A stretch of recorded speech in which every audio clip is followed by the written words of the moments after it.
Looks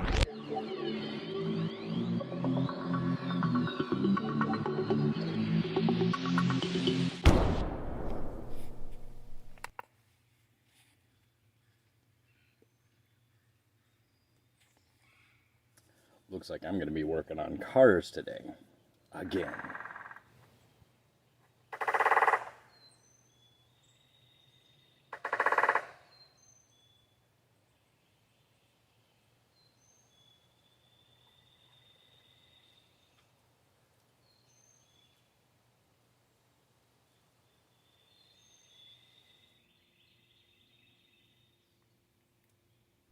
The fan relay error message that I'm getting is because I replaced that. When I bought it, I knew the electric fan wasn't working on it, and my solution for the first 2 years of driving it was to avoid traffic and not get in a situation where it was going to heat up. That worked pretty good for about 2 years. So I tried to replace all the stuff that should have been replaced. None of that worked, and then I just decided, well, you know what? It's an old truck.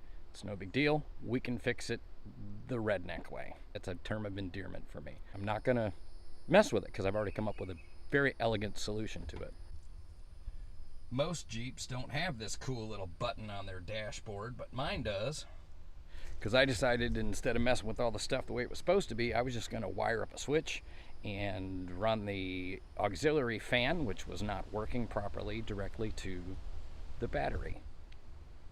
This is not the way you should do it, but doggone, it seems to be working. So that's why I'm definitely going to get an issue with the fan relay error message, which I am not going to replace. So too bad for you. That alternator bolt is still sitting there just like that. Nice.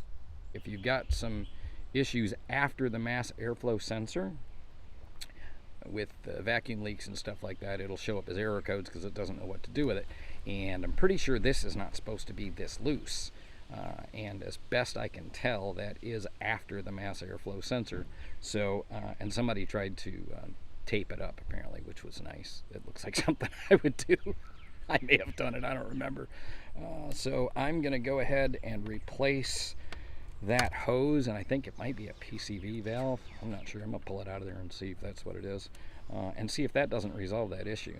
I might also get a new gas cap. Sometimes it's that simple. It's so dumb. I don't know a whole lot about cars, but anytime you see duct tape, or not even duct tape, electrical tape like that, something's probably been rigged, and that hose is obviously broken.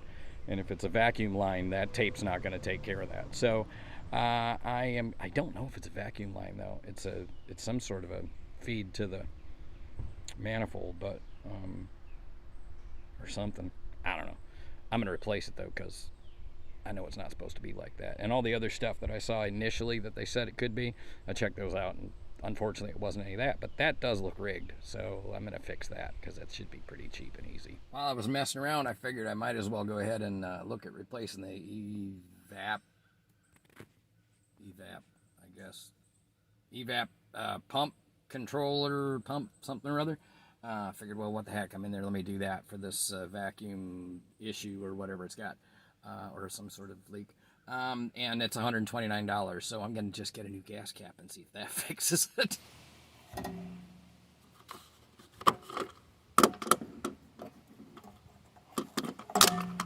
Wonder how long it's going to take me before I forget to grab my gas cap, now that I don't have that little thing on it. Maybe I'll drill a new hole in my brand new gas cap and put that back on. It's a great idea.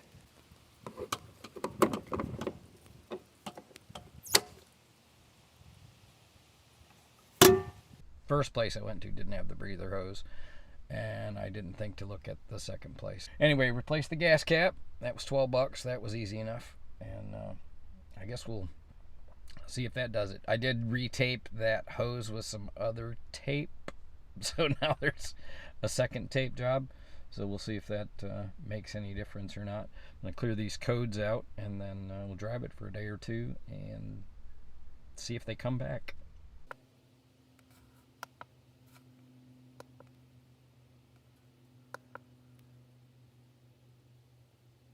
There's all the other parts that I get to mess with, including some parts that aren't in yet.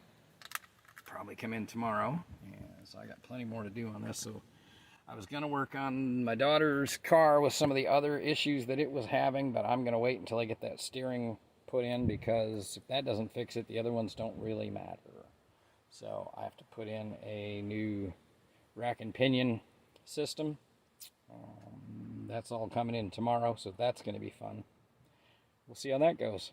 Gotta love cars. I also fixed my tripod, the little tiny tripod that I use for my other camera. The ball head was real loose, and the camera's actually a little too big for this tripod, but the ball head was loose and was flopping around. It wouldn't tighten up, so I fixed it. Took some plastic from another car part that I had in the back of there and just took that knob off, opened that all up, stuck it in there, used it like a shim. Seems to be working pretty good. All things self-sufficient, apparently. So now I'm just too cheap to get new stuff. Just got to keep working with what I got until it doesn't work anymore. That's part of the dilemma with that Jeep. I only paid $750, I think, for it like 2.5 years ago, and didn't expect it to last but maybe a couple of months to get me through to something else. Still running like a dream. It's a great truck. The hard part is putting money into it, because I didn't put any money into it up front, but I guess it makes more sense to put a little bit of money into a cheap vehicle and keep it running well. I don't know, it's a paradox. So, using the big words. Anyway, putting some into it. I always get nervous when I start doing that, though, because the minute you start actually spending money on it, other stuff starts breaking.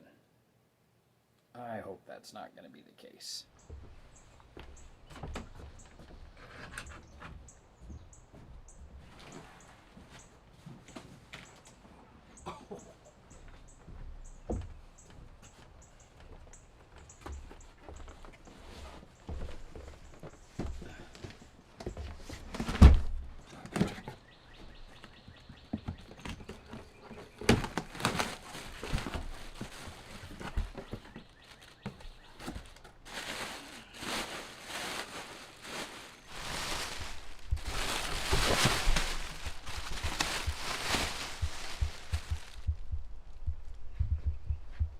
Oh, and my brakes just showed up.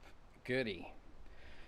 I guess that means I should probably work on more car stuff today. Maybe not. Quit your life.